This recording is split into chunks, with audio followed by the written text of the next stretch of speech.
Every single scene, like, wow. Wow. Arya Stark really just came through for everybody and was the savior. She is my favorite character from the beginning, and she has just saved everyone. What a beautiful episode.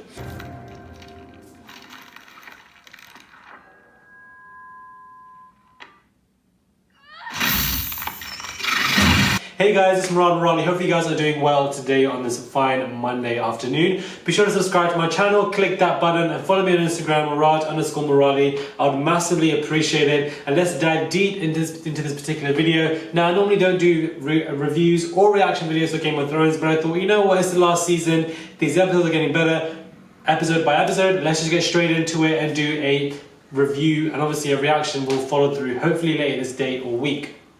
Now, so much is happening. Where do we even start with this particular episode? The war, winter's coming, winter's finally here, everybody's getting ready and prepped. Melisandre comes out of nowhere, and she becomes a very key component to this particular episode, a very key component to the entire war. And what we now see is that she actually foreshadowed Arya killing the Night King.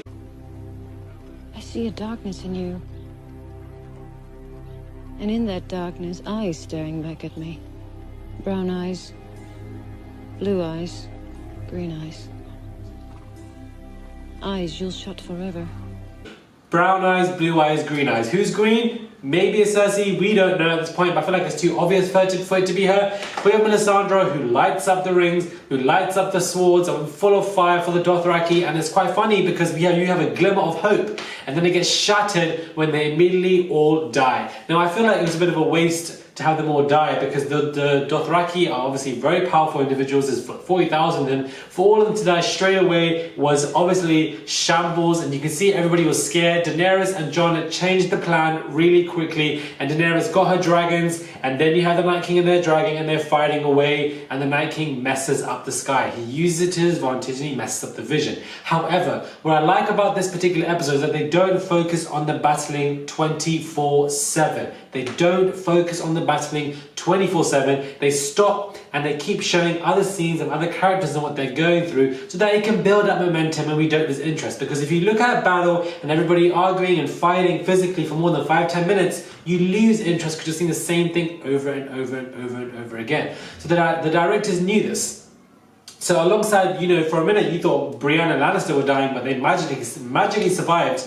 You have them now, in their own particular scenes, battling their own demons. The Hound having a panic attack, and then he switches up when he sees Arya is in trouble, because their relationship is so damn powerful. It's just so strong that no one can get in between. And then we obviously have Arya in the particular library room. This is interesting because now she's lost. She wants to get out. They're everywhere, but her training comes here. This is where the training is needed. This is the most pivotal moment for where her training is needed, and it comes through, and it really damn does. It's ridiculous. Like, wow. It was used for this specific day, and she got out of the library area so smoothly. And then we have Melisandre at the end saying, "What do you say when death God comes?" And she says, "Not today," and she runs off, and you know what she needs to do. But it's funny how when she runs off, we don't know where she's going to. And the fact that we don't know where she's going to is clever, because we lose interest and we focus on other battle scenes. What's going on between them is, Samuel Tarly going to die because he looked like he was. Then we have Jon Snow literally about to face the dragon, because we have Daenerys blowing the fire on the Night King earlier on. It didn't do anything, so there's now word going around that it could have been a Targaryen. Probably, who knows, one minute he's a Stark, one minute he's a Targaryen, all these theories, there's just too many of them. And then we have Jon Snow at the end, ready to just really fight that dragon and say, listen, maybe I can take your fire because of my blood and what I can do. We never saw what would happen, but we saw the intention, and that is a possible conversation elicited from it, which is why it's in a very important vocal scene, most definitely. We also see Daenerys fighting for the first time. Now, my girl looked like she was struggling. She looked like she was about to die herself, very close. Drogon looked like he was about to die. Poor guy had to run off because they were all surrounding him, and if he had not done that, he would have died. So it's very nice to see that both dragons are still alive, and we see Daenerys with a knife. Don't get me wrong, she was killing people, but she looked confused. And I feel like as a queen, if you want to be sitting on that throne, you need to at least know a few moves, at least know some combat. Because if you hadn't known your combat, your PA, your aide, your assistant who was right by you, the way he died for you only highlights the importance of the relationship, but you could have saved him in that particular scene.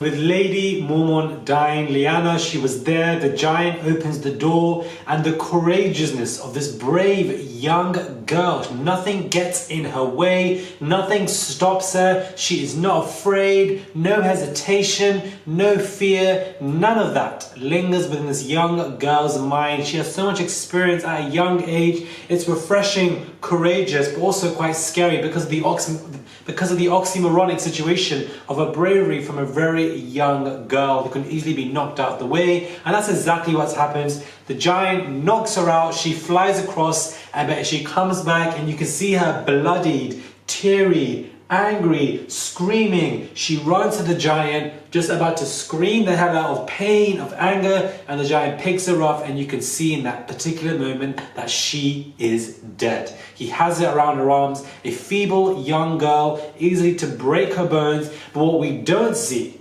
is the part where she kills the damn giant. Right in the eye, similar to Arya in that particular instance, where Arya is held to a particular area, and at this point of time, in that second, when the Night King held her, we thought she was dead. Same with the giant, in that second, because it's by the neck, and you're holding the body, it's constriction, you know, you can't get out, you're lost, you're weak, you've just completely lost that particular battle with the person. But yet, we see them, both Arya and Lyanna Mormont, both in similar situations where they reach out for their particular item and they just knife the opponent without them even looking or seeing at that particular point, and they both die together, both the giant and Lyanna. And this was a very, you know, pivotal and emotional moment, because really and truly this particular character was only meant to be apparently in Game of Thrones for one scene, but because of how she acted and the bravery and the courageousness, it just meshed well, and it showed a different side of a character, a young girl who's so strong and uplifting and courageous, and that was such a fitting way for her to die, where she did not have any fear. If she was running away from something, it would be a bit sad, you know, if she was running away like a little girl, which is exactly what she is, which is what a little girl should do, it would be of a different situation, but we have her literally facing up to somebody. She doesn't have fears, she just faces up to people. The giant killed her, but the fact that a young little girl was able to kill somebody triple, quadruple her size only reflects and reciprocates the amount of power and meaning and depth Lyanna Mormont has as a particular character. Bran, he's just sitting there, doing nothing. And you know, a part of me sees, okay, you know, he's doing his own thing, but a part of me is just annoyed, like, do something. You know, the Night King, I feel like his ego gets away of him and he loses himself. The biggest battle he had was his ego, because he could have just stayed there and all of those White Walkers, not even the White Walkers, all those zombies, everything, they all could have just killed everyone because the numbers were clearly there. But his ego, he wanted to kill Bran for himself. And what he did not know is that Arya was coming right behind him, and it's very hard to drop the sword in one hand and carry it in the other and stab the Night King. But the way she did it. Now, granted, I like the ending. I love Arya, don't get me wrong, but I feel like the ending was just very quick and it wrapped up very quickly. I feel like it would have been nice to see Bran kind of get up from his seat and we're like, wow, he can walk now. Them two have some epic kind of fight. And then as Bran seems to be about to lose, Arya comes. I would like to see something like that. But at the end of the day, this was a beautiful episode. I'm so happy Brienne didn't die. We had the whole Crypt and Sansa and Tyrion together, and how these two kind of have a past of their, you know, their ex-relationship and their marriage, and they're together. Could they be now together again? Then, you know, Sansa's scared and people are dying in the Crypt. Everybody else was dying from every single angle, but at the same time, they weren't just focusing on the battling. This is what was key. They focus on the interpersonal relationships and the interpersonal battles that each of these characters were facing within themselves. So therefore we can see it from their perspective.